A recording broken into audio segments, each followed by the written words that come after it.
VCAL PD presents Movie Talk Podcast. Hello, welcome to the 2Sweet movie show. It's Thursday the 8th of March. We have the movies releasing today. The action war epic 12 Strong, which is actually a history drama, tells the story of the first Special Forces team who deployed to Afghanistan after 9/11. And then they, under the leadership of a new captain, the team must work with an Afghan warlord to take down for the Taliban. So you've also got, Chris Hemsworth is the lead here, which is quite nice because he's an Aussie. You've got Michael Shannon, who we saw in Shape of Water recently. He was the villain. Michael Pena, who we saw in Chips, and Trevor Nate Rhodes. Now, it's from the director Nicola Fuglsig. He hasn't made many films recently. It's one of his first. But yeah, he has time to work on it, and probably if this movie's a hit, I've heard it's quite entertaining and also interesting. You know, he has big things going for him in later years. So you've got the writer writer Peter Craig on board. He basically made lots of recent films, quite popular as well. He made the Hunger Games Mockingjay Part 1 and Part 2. He wrote those films. He was the screenplay. So yeah, those were two good films, but in my opinion, the second one dragged a bit and it's not that popular anymore. He also wrote The Town, which is quite an entertaining movie, which starred Ben Affleck, Rebecca Holt, John Hamm, Jeremy Renner, Blake Lively, and Titus Valla, who we saw in that SBS show called Bosch, which was really interesting show. I think it's still going. Quite happy to hear it. I'm not sure if anyone's heard of The Town, but it's quite critically acclaimed. It's all about bank heists and everything, but it's very well made. It's quite an excellent film, and Ben Affleck also directed it. And it's also got the writers of Bloodfather, which was Mel Gibson's comeback vehicle in 2016. And Diogo Luna was also in it, who you saw in Star Wars. Quite interesting. I really did like that film, Bloodfather. It's quite entertaining. And it's quite like Get the Gringo, which was out a couple of years ago. And then, another movie out this week, you've got Colin Firth, The Mercy. Now, this is a true story. It's a biography drama.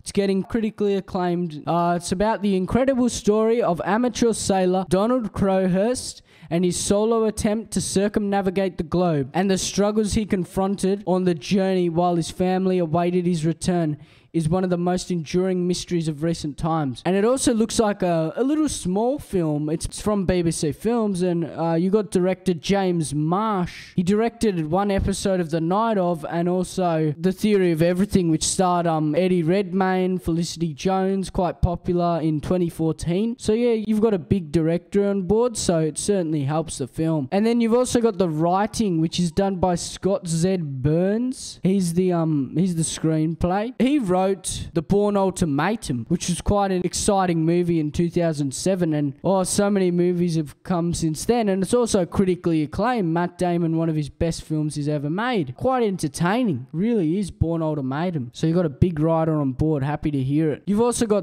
it's from the writers of Side Effects, that Rooney Mara, Channing Tatum, Jude Law, Catherine Zeta-Jones movie, which came out in 2013.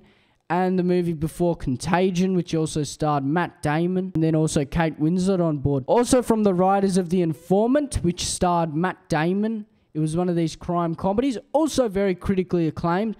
And those three movies were directed by Steven Soderbergh, who made Contagion, he made Side Effects, he made The Informant. So you've got a big writer on board for The Mercy. Happy to hear it, basically. And then you got the cast in The Mercy. You got Rachel Weisz, who plays Colin Firth's wife. You got Colin Firth. He must have really, got challenged for this role and stuff. This certainly looks like an interesting film. Another movie out today, Going for Gold. It's an Australian movie. I don't think many people have heard of it. So it's basically a family sport type of film. It's about 17-year-old Emma. She joins her high school cheerleading team when she moves to Australia with her dad, who is a former Air Force officer. One of those small Aussie films. And then you've also got, Bruce Willis is making a comeback this week, which is out today.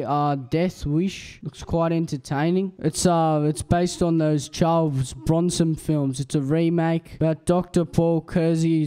Bruce Willis is a surgeon who only sees the aftermath of his city's violence, and as he's rushed into the ER until his wife Elizabeth Shaw and college-age daughter Camilla Morone are viciously attacked in their suburban home. And then with the police overloaded with crimes, Paul, burning for revenge, hunts for his family's assailants to deliver justice. As the anonymous stayings of criminals grab the media's attention, the city wonders if this deadly avenger is a guardian angel or grim reaper. Fury and fate collide in the intense action thriller Death Wish. So basically, it's quite average reviews, but it's one of the first Bruce Willis films. One of the last films he was in cinema was G.I. Joe Retaliation, and the other film, Red 2, Looper. Lots of people would have known those films. He did star in some other films, Sin City, A Dame to Kill For, which is also a theatrical release, but he was a cameo role, so this is first one of his main lead roles. So quite exciting to see today. It's released. Also got direction by Eli Roth, who is a very famous actor in Hollywood. Famous director, in Hollywood. Quite entertaining to see that. You got the screenplay by Joe Carnahan, who basically wrote the Blacklist film, the Blacklist TV show, a couple of episodes from that. Also wrote The A-Team, which is, it was quite popular, I guess, in 2010. Liam Neeson, Bradley Cooper, and Jessica Biel. It was from the remake of that, TV show, which was made years ago. They basically did a modern adaptation of it. It's also from the writers of The Grey, which is quite critically acclaimed, one of Liam Neeson's best films. He basically, after his plane crashes in Alaska, 6 of his workers are led by a skilled huntman to survival, but a pack of merciless wolves haunts their every step. You've also got Dermot Mulroney, who you've seen in countless films. You've got written by Smoking Aces and Pride of Glory, Narc, quite a couple of films. You've also got, it's from the novel by Brian Garfield, He basically wrote the novel of Death Wish. And then you've got it's based by the 1974 motion picture by Wendell Mays. And it's also got Vincent D'Onofrio. He plays Bruce Willis's brother in this film. You got Dean Norris, who's quite popular as well. You've got it's quite a number of huge people in the film. Quite exciting to see. You've also got a movie which was released today, Long Lachi. It's this Punjabi movie which has Amir Virk in the lead role. Actually, that one comes out tomorrow, but because Indian films normally get released on Friday, that's why it's worth a mention. Anyway, catch it tomorrow if you want to. It looks quite interesting, and according to my opinion, sort of do have an interest in Indian films and Bollywood films, because remember I reviewed Padmavat a couple of weeks ago.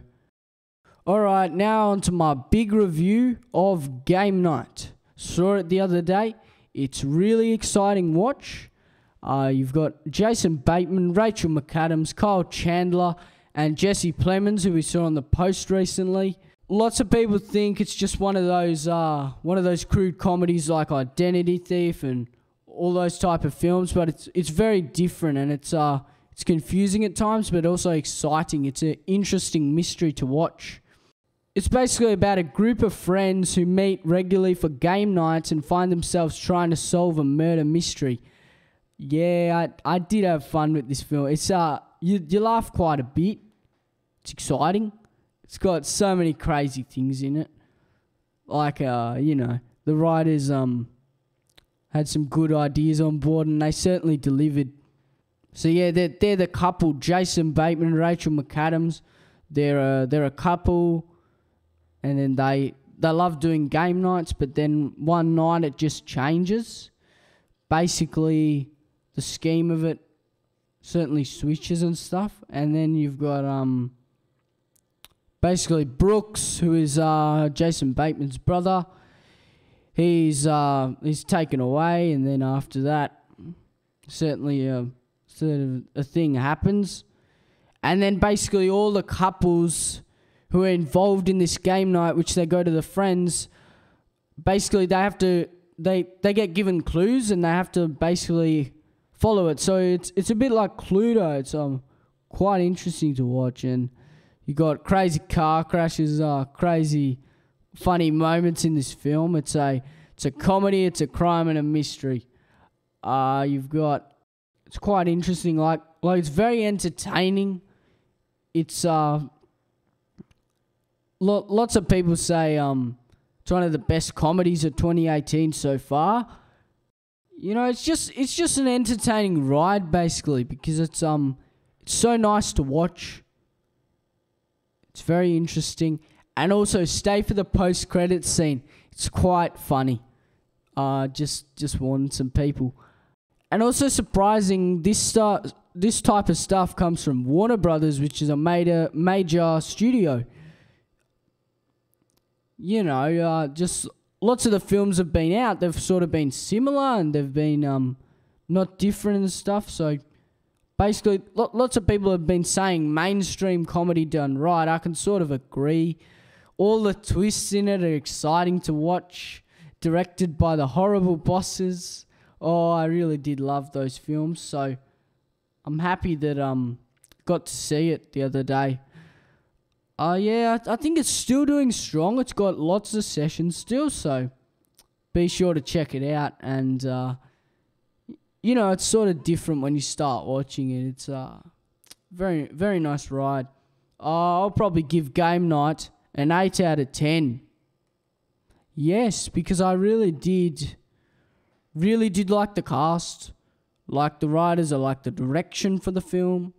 I like the jokes. They were actually very funny. They weren't the repetitive jokes which you see in lots of crude comedies lately. It's just a bit of a different movie to watch. Yeah, so I really did enjoy it. And also, yeah, last night, I'm not sure if anyone was watching TV, but Identity Thief was on last night. And yeah, it's an alright comedy, but certainly Game Night's better because it's something different, it's something unique, and that's what viewers like to see. And I was excited when I certainly saw it on screen. Basically, and also Jesse Plemons is very funny in this film. He's such a funny guy to watch, in my opinion. I really do like Jesse Plemons. He's quite an excellent actor. And I'm not sure if he's been nominated for some Oscars recently, but he certainly should, because he's quite amazing when you see his work. And then you've got Rachel McAdams. Yeah, lots of people like her because she made Mean Girls and some of those romantic comedies and everything. She made The Vow. Lots of people like that. Yeah. So basically, yeah, it's an 8 out of 10 for Game Night. Congratulations, Warner Brothers, for giving us a unique type of film which we will watch from years to come, because it's so watchable, and it's a rewatchable movie as well. Like, you just like go, oh, want to watch Game Night tonight? And you'll be like, yeah, sure, because it's so excellent, so well done. Yeah, it's not... Actually, I think should be nominated for some Oscars, but came out too late maybe. Still, it's exciting to watch. Now the other film I promised you last week, the 1517 to Paris, I saw it a week and a half ago or something. It's quite exciting. I did like it. I like the idea that they use Spencer Stone, Anthony Sadler, and Alec Skralotis to play basically what they lived throughout the film, lived throughout their life. It was such an amazing thing to see on screen, them as kids, them growing up, them in war, them all these things. And the train scene at the end, that's quite entertaining, like, when you see it. But I actually think the whole movie was very entertaining. Like, it was very enjoyable, the 1517 to Paris. They go on holiday together, so you get to see all the famous sites of the Netherlands and everywhere like that. It's quite entertaining. It's a history, it's a drama, it's a thriller. Basically, they just retell the story they've lived. And the idea is quite good because it's a true story, and they actually use the actual heroes instead of actors. Well, I'm pretty sure Clint Eastwood couldn't find any good actors for the role, or maybe didn't look. I'm not sure, but when I saw the film, he certainly nailed his directing. Clint Eastwood is a very good director, directed countless films, acted in countless films. Like, what do you want? He's just a really entertaining guy. And then you've got the movie's interesting, and people who remember the news story that happened, I sort of do remember it, but I didn't really know much about it, so seeing it on film was quite entertaining to watch. This movie is everyone what he expects. It's their life. It's what they lived through. They are true American heroes. Basically, there are flashbacks between the train and them as friends and everything. Yeah, and lots of people didn't like the backstory, but you need a backstory because it's telling them what happened in the film. But I do understand the writing was not as good at times because it was written by she's not a popular writer. She's only wrote some TV show which wasn't even popular, and I don't know why they put her on board for a big budget Hollywood film. It's pretty crazy.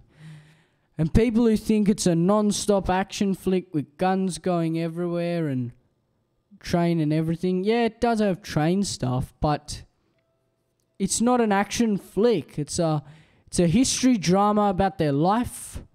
Every movie that comes out, you don't need it to be an action movie. We see lots of them already, and I know they're entertaining to watch with your popcorn, but still, just go and enjoy one of those history thrillers, and you should expect it from someone like Clint Eastwood. American Sniper was action, but it was more of a history. And then you've got Sully, which was about the plane crash with Tom Hanks.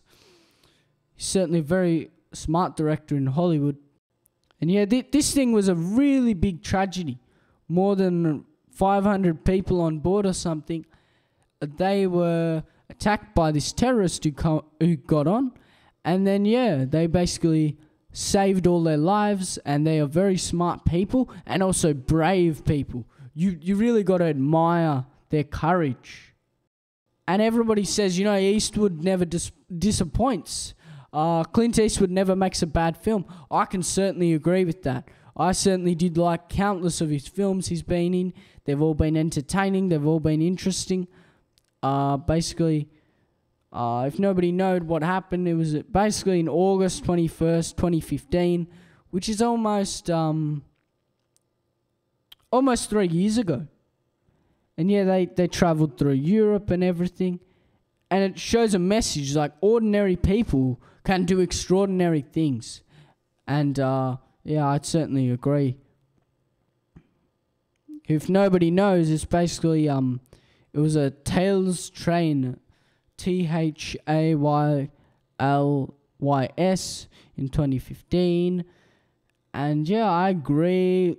Some people said it's like really mediocre. I don't agree with them. I agree with my own opinion. I've already made up my own opinion, and I really do like that film. And yeah, that writer, we'll get back to that really bad writing in this film. It's probably its only fault in this film. Otherwise, everything's up to scratch. You've got Dorothy Bleichel. And she's the writer of this film. She does the screenplay. It's also based on the book by Anthony, Alec, and Spencer and Jeffrey E. Stern, who also, yeah, it's from him. And you've also got some big names in this film. You've got Jenna Fisher, who you saw in The Office, that American version of The Office.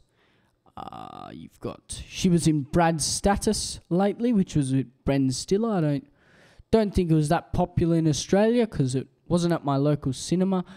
You've got Judy Gear, who you saw in Jurassic World, 13 Going 30, Ant-Man, 27 Dresses, quite popular films as well, and TV.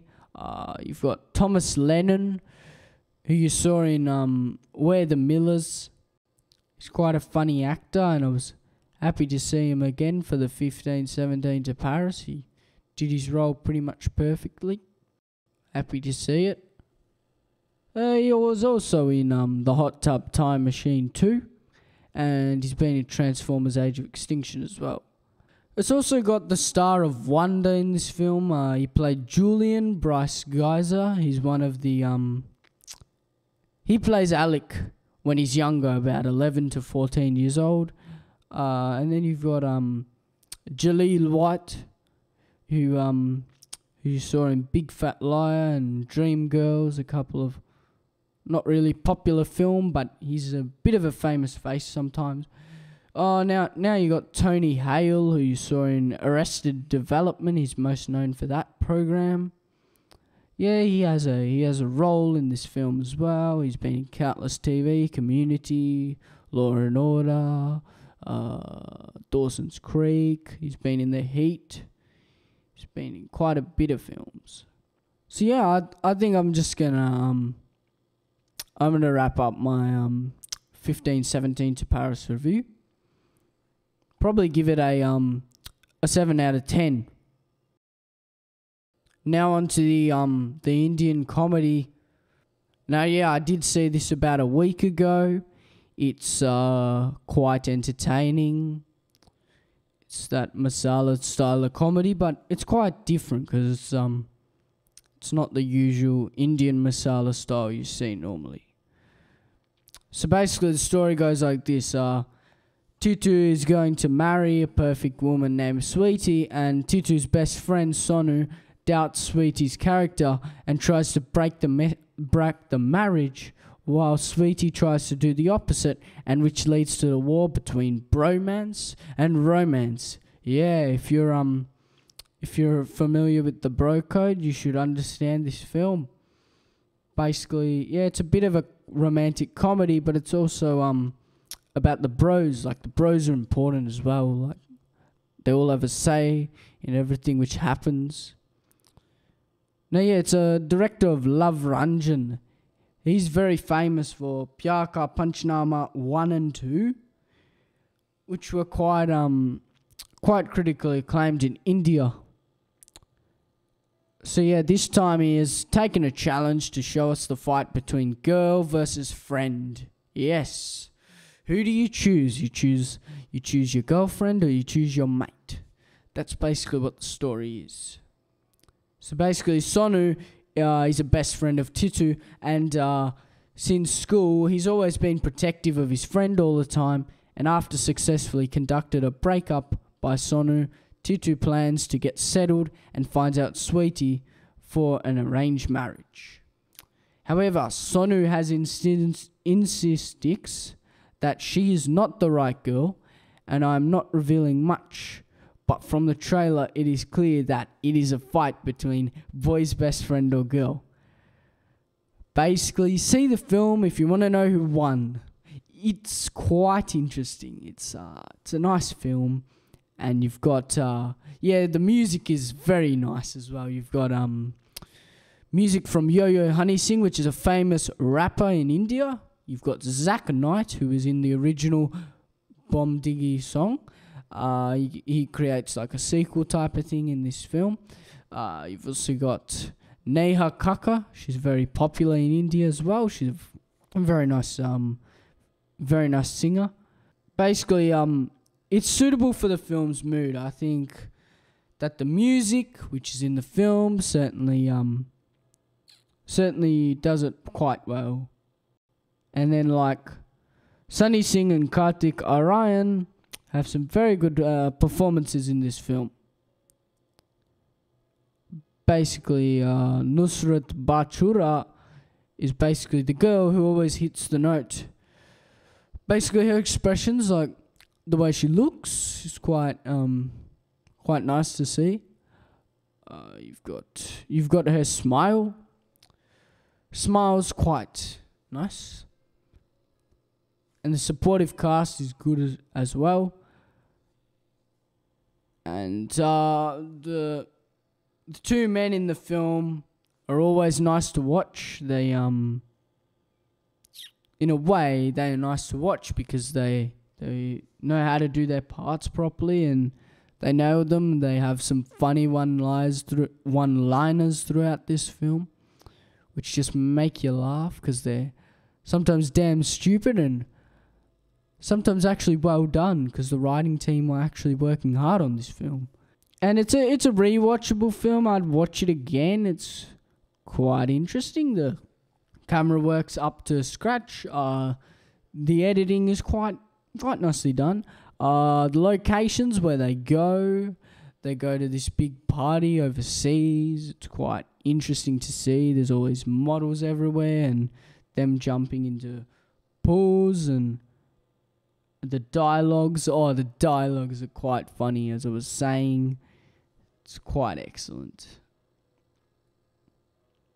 See, I don't want to spoil much about the story, so I think I'm gonna stop reviewing it and say Sonu Ke 2Sweet is an 8 out of 10. Yes, because it was surprising in my opinion. It's not what you think. I was coming into it with that normal Indian story you see, like,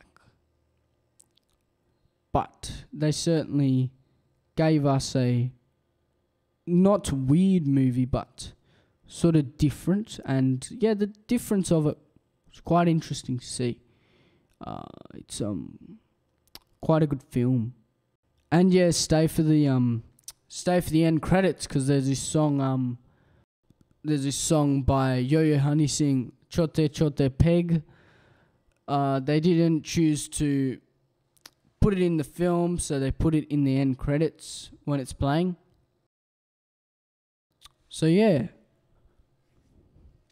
was happy to see that.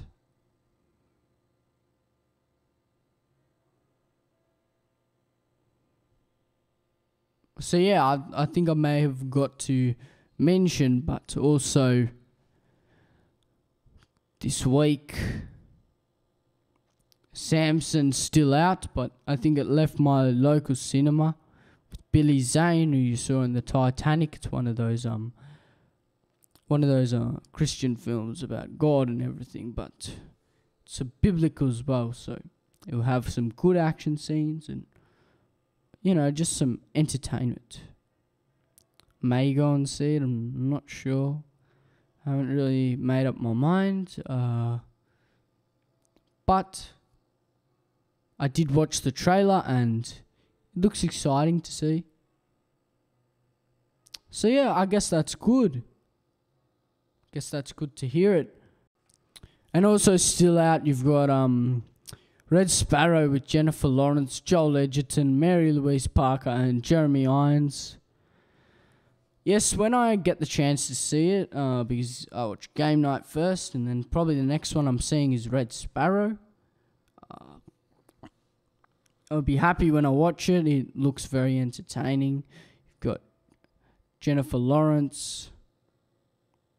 She always plays in those badass type of roles. She was in the Hunger Games saga, which is also the same director, Francis Lawrence. Yeah, it's a bit of a coincidence, isn't it?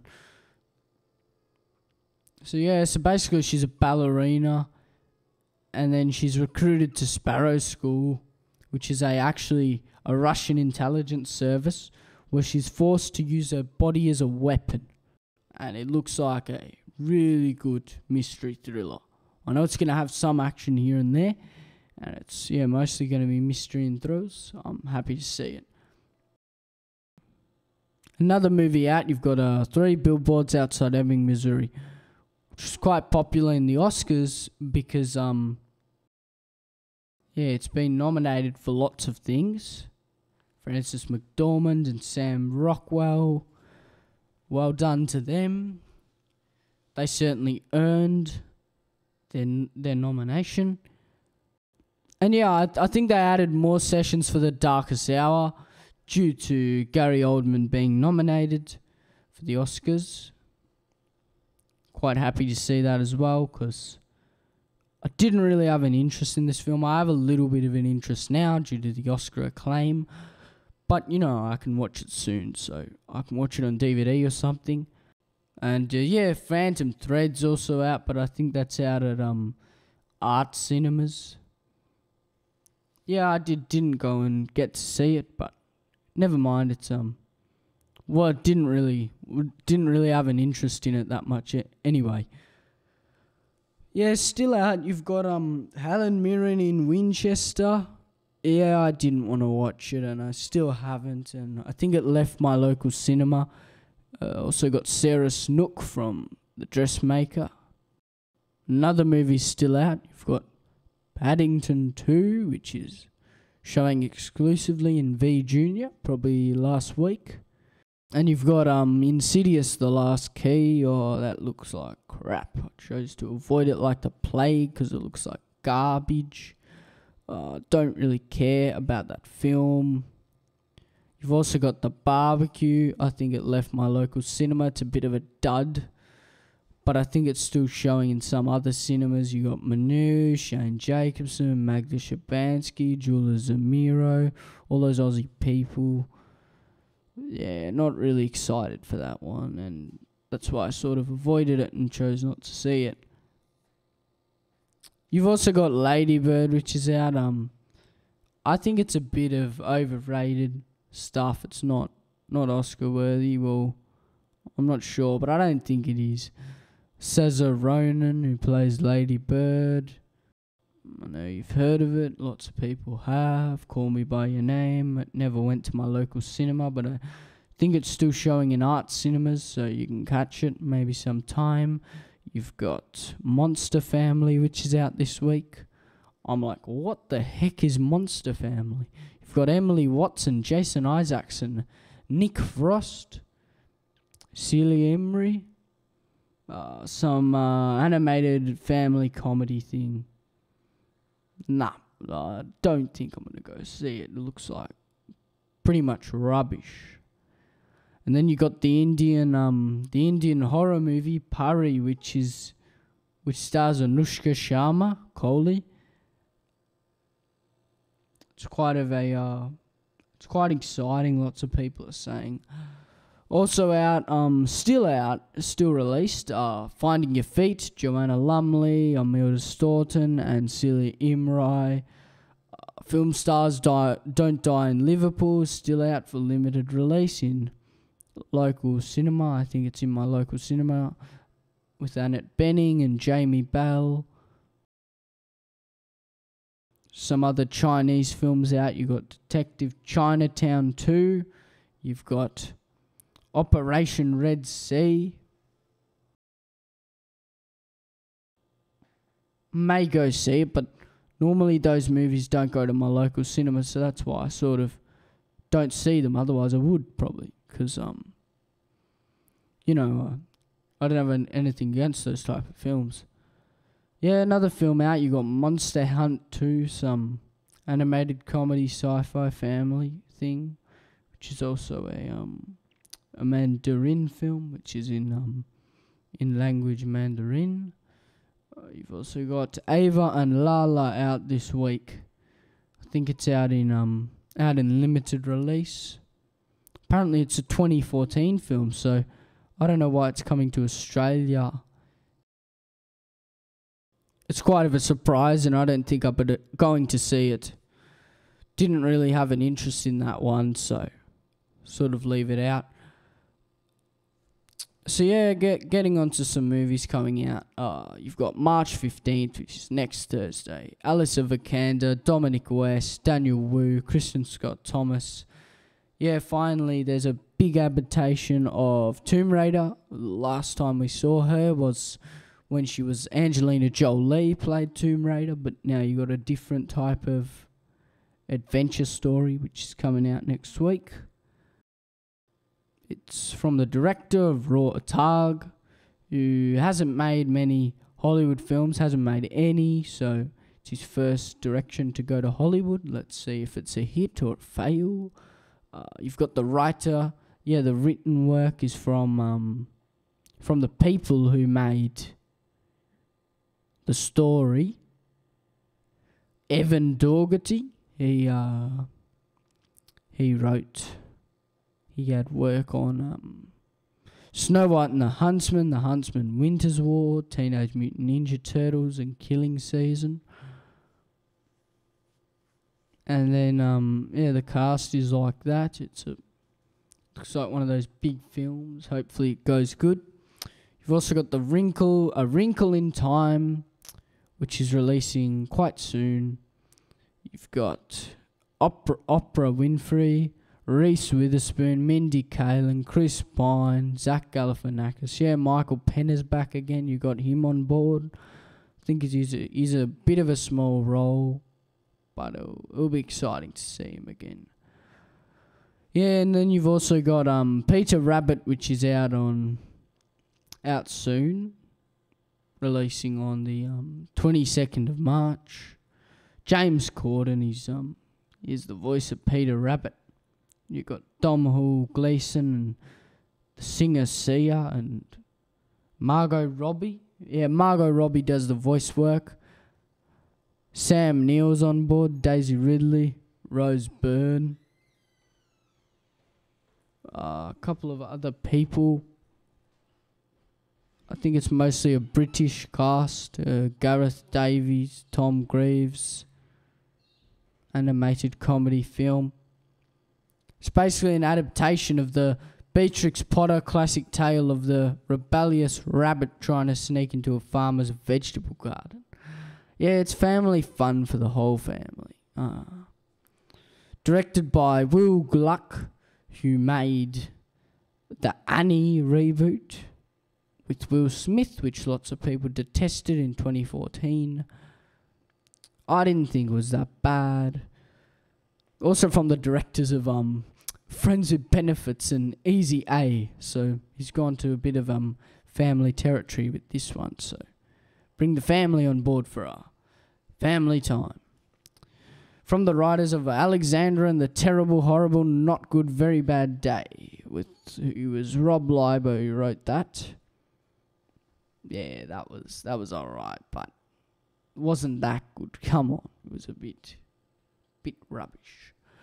You've got, on the March 22nd, also releasing, you've got Scott Eastwood, John Boyega, and Charlie Day in Pacific Rim Uprising. Yeah, Del Toro isn't directing this one, which is quite sad, because he's a very good director. You've got a new director on board, whose name is Stephen Knight. He worked on Daredevil, Smallville, Angel, and Dollhouse. It's his first movie direction. So it'll be interesting to see if he nails it or if he sort of, has a hard time with it because he's not that popular, hasn't really done much work. So you don't know until you try. Acting's a hard business, Some people just don't know how to do it, and yeah. It's from the writers of The Maze Runner, The Maze Runner Death Cure, and The Maze Runner Scorch Trials, which was pretty crap. That the Scorch Trials was not that good.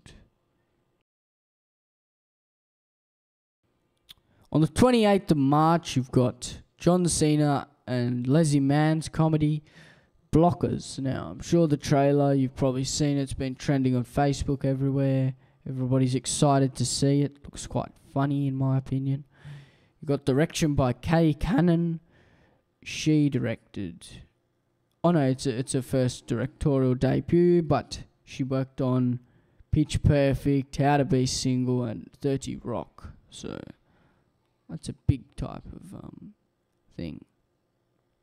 You've got the writing, which is done by Jim Coe and Joe Hurtwitz, who made Harold and Kumar and American Reunion and all those type of comedy films. So expect some fun with that one.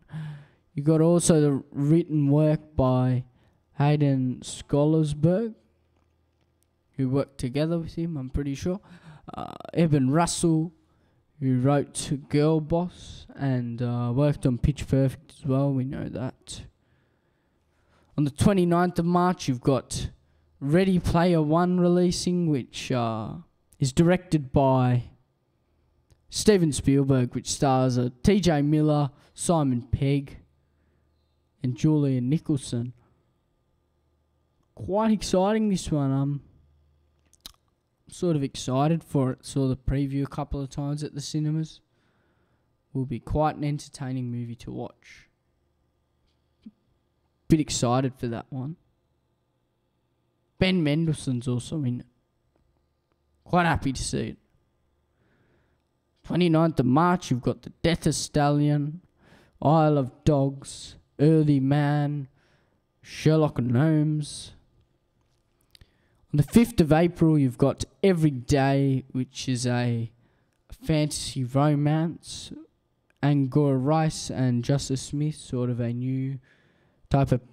They haven't had much work in Hollywood.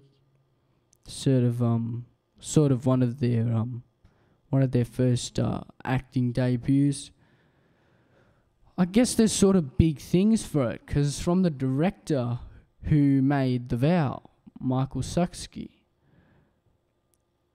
So exciting. And it's the adaptation by Jesse Andrews, who also wrote the quite popular movie a couple of years ago, Me and Earl, the Dying Girl. And you've got Debbie Ryan in this film, who you saw in Jessie. She's also works on this film. You've got on the 12th of April, Dwayne Johnson's making a comeback. Yes, he's back. And I'm happy to see him again. Only been like a 4-month break. He's made another one. And this one's directed by Brad Payton. And he made San Andreas, which was quite exciting, with Alexandra Daddario, Ian Griffold, and he also made Journey to the Mysterious Island. He directed it. Josh Hutcherson and Michael Caine. He's a big director at the moment. He's gonna go places. He's exciting to see. And it's also from the writers' team who wrote The Commuter, which was out early this year.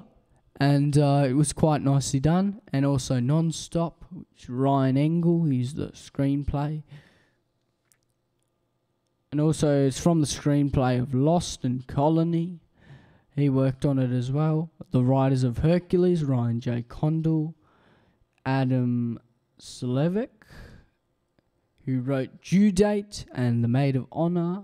So got some big names going to this project. You've got Jeffrey Dean Morgan, who is quite popular. We've seen him in countless things, like The Walking Dead. Lots of people will remember him from that. You've got Malin Ackerman in this.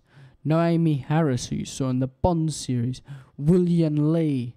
Joe Manganiello, who you saw in Justice League and Sabotage with Arnie out a couple of years ago. So yeah, that's releasing on the 12th. On the 25th of April, you've got The Avengers Infinity War. All your favourites are back. Let's see who's going to be in Avengers Infinity War. You've got, of course, Chadwick Boseman, who you know for Black Panther, which is out right now. Quite exciting to see him in another Avengers film. You've got Letitia Wright, who is going to be back for Shuri. She plays Shuri. Tessa Thompson has been rumoured because she was in Thor Ragnarok, and apparently she may appear in the film Avengers Infinity War. You've got Karen Gillan, who will be playing Nebula. Sebastian Stan, who will be playing Bucky Barnes and Winter Soldier. Scarlett Johansson, who will be playing the Black Widow. Linda Cardellini. Chris Hemsworth, who will be playing Thor. Elizabeth Olsen, who will be playing Scarlet Witch. Alanja Bassett, who will be playing Ramonda. Tom Hiddleston as Loki. Josh Brolin as Thanos. Robert Downey Jr. as Iron Man. Chris Evans as Steve Rogers. Chris Pratt as Peter Quill or Star-Lord. Zoe Saldana as Gamora. Tom Holland as Peter Parker and Spider-Man. Paul Rudd as Scott Lang and Ant-Man. Benedict Cumberbatch as Dr. Stephen Strange. Yes, he's back. Quite exciting to see. Vin Diesel as Groot. Dave Bautista, who plays Drax. Kobe Smulders as Maria Hill, has been rumoured. Jeremy Renner as Hawkeye. Paul Bettany as Vision. Bradley Cooper as Rocket Raccoon. Benicio del Toro, who plays the Collector. Peter Dinklage has been rumoured. Hasn't gave a character name yet. Mark Ruffalo as Hulk. Jon Favreau as Happy Hogan. Gwyneth Paltrow as Pepper Potts. Benedict Wong as Wong. Anthony Mackie as Falcon and Sam Wilson. Sean Gunn as Rocket Raccoon. Don Cheadle as James Rhodes and the War Machine. And yeah, that pretty much wraps up that big star list of people who's going to be in Avengers Infinity War. It's got a big list of people, big names on board. Quite exciting to see. And I'll be watching it when it releases on the 25th of April. And on May 17th, you've got another big Marvel movie coming out. The untitled Deadpool sequel. Yes, Deadpool is back. On a new director on board, David Litch. And he's from the director of Atomic Blonde and John Wick, but that's uncredited. But he did direct Atomic Blonde. And I'm not sure why they got him on. Hopefully it's going to be as good as the first Deadpool. And then you got Rhett Reese, who's the writer on board. He wrote lots of recent films. He wrote the original Deadpool. He wrote Life, which starred Ryan Reynolds as well, and Jake Gyllenhaal and Rebecca Ferguson. Monsters Inc., he wrote the additional screenplay material. Zombieland, he wrote that film with Woody Harrelson and Jesse Eisenberg. And also Emma Stone. Also from the writer who made G.I. Joe Retaliation, which starred Dwayne Johnson, Channing Tatum, Bruce Willis, Byung-Hong Lee, who was also in Red 2. That was quite a spectacle in 2013. So yeah. And the cast of it, you've got Josh Brolin, who plays Nathan Summers in Cable. Ryan Reynolds, of course, he plays Wade in Deadpool. TJ Miller as the Weasel. Terry Crews is on board. Karen Sony. And actually, that guy which you saw in Paper Planes is apparently going to be in Deadpool 2. You know him, Julian Dennison. He was in The Hunt for the Wilder People with Sam Neill. He's been in Paper Planes, as I said. He's in those popular ads now that links. Quite funny. You've got on the 7th of June, it's in post-production, so it's expected to be the 7th of June. The date may change. Jurassic World Fallen Kingdom, which is the sequel to Jurassic World 2015. So, who's on board? So basically the director is J.A. Bayona. He made The Impossible in 2012, which was a thriller with Naomi Watts, Ewan McGregor, and Tom Holland. Yeah, it was one of his first small roles. He was in that film. Quite interesting to see how he's come from The Impossible to Marvel's Spider-Man's Homecoming.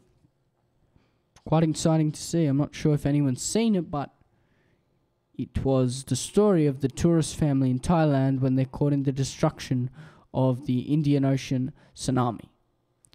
Also from the writer who made Monster Calls, which came out last year, which starred Liam Neeson as the voice of the monster, Sigourney Weaver as the grandma, and Felicity Jones played the mother. Didn't see it. Maybe seeing it later. But he surely could get it right. So yeah, the original director is going to be writing the new Jurassic World film. Colin Trevorrow, who worked on the original Jurassic World. You also got writer Derek Colony, who wrote Kong Skull Island, which was quite an entertaining film last year. Monster Trucks, which is okay, with Lucas Till, who you saw in MacGyver, which is on Channel 10 and 1. Safety Not Guaranteed, which is quite a funny film with Jake Johnson, Aubrey Plaza, and Mark Duplass. And the cast, yeah, the original cast are back. You've got Bryce Dallas Howard, who we saw in The Help and Gold recently. She's black as Claire. Chris Pratt's back as Owen Gardy. Jeff Goldblum's in it with Ian Malcolm. Ted Levine, Toby Jones, Justice Smith, B.D. Wong. And on the 14th of June, you get a sequel to the Incredibles, which we've been waiting at least over 10 years. Quite interesting to see what they're going to do with the sequel. Hopefully it's going to be as good as the first ones. So you've got Samuel Jackson, Holly Hunter, Sophia Bush, Craig T. Nelson. They're all on board. The originals are on board, and quite happy to hear it. Director Brad Bird, who worked on Tomorrowland, and he also directed Mission Impossible Ghost Protocol and some Simpsons episodes, The Incredibles, Tomorrowland, The Iron Giant. Yeah. Out on June 21st, you've got the 8th Ocean movie, Ocean's 8, which is not really the 8th Ocean's movie, because they've only made 3. This is like a female type of version, and it looks quite interesting. You got the cast, quite popular cast on board, quite big names. Trailer looked funny, I guess. You got Kate Blanchett, Dakota Fanning, Matt Damon plays a role in this film, Olivia Munn, Anne Hathaway, Sandra Bullock, Helena Bonham Carter, Richard Armitage, Sarah Paulson, Katie Holmes, Jamie King, Mindy Kaling, Rihanna, James Corden, Kylie Jenner, Kyle Rayner, Kim Kardashian West, Kendall Jenner, Awkwafina, Hailey Baldwin, Yeah, big cast there. And it's directed by Gary Ross, who made some recent films. But did he do well in them? Well, he's sort of going to a different direction this time. He actually directed the first Hunger Games, which is quite interesting, in 2012. He also directed Free State of Jones, which came out 2 years ago, with Matthew McConaughey and Mahershala Ali. Also from the director of Pleasantville, which starred Tobey Maguire, Jeff Daniels and Joan Allen. Yeah, so I don't know how he's going to take this film. How is he going to approach it? We'll see when it comes out. On the June the 5th, you've got Paul Rudd's back for the Ant-Man and the Wasp, which is directed by Peyton Reed, who worked on Bring It On, Yes Man and The Breakup, and also directed Ant-Man, the original. And then coming out on the 4th of October, you've got Venom, which is Tom Hardy's next Marvel movie. Now, Tom Holland has been rumoured to play Peter Parker in the film. We're not sure what's going to happen. You've got Michelle Williams who's on board. She's on again on the screen. Woody Harrelson, Jenny Slate, quite popular. Riz Ahmed. And it's from the director who made... Actually, the director's name is Ruben Fleischer, and he actually directed some quite funny films. He worked on Zombieland, which lots of people really still like now. Gangster Squad, which was quite popular in 2013. He also worked on the director. He's a famous director, and he worked on quite a number of films, like 30 Minutes or Less, which was quite funny in 2011, and that starred Jesse Eisenberg. So I think that wraps up the movie release dates coming out soon. So next week when you see me, I'll probably be reviewing 12 Strong, The Mercy, or Red Sparrow. Even Death Wish, not sure. I'll catch them. Hope I can catch them. I'll watch at least one probably. Maybe two. Anyway, I'm signing off for 2Sweet Movie Reviews.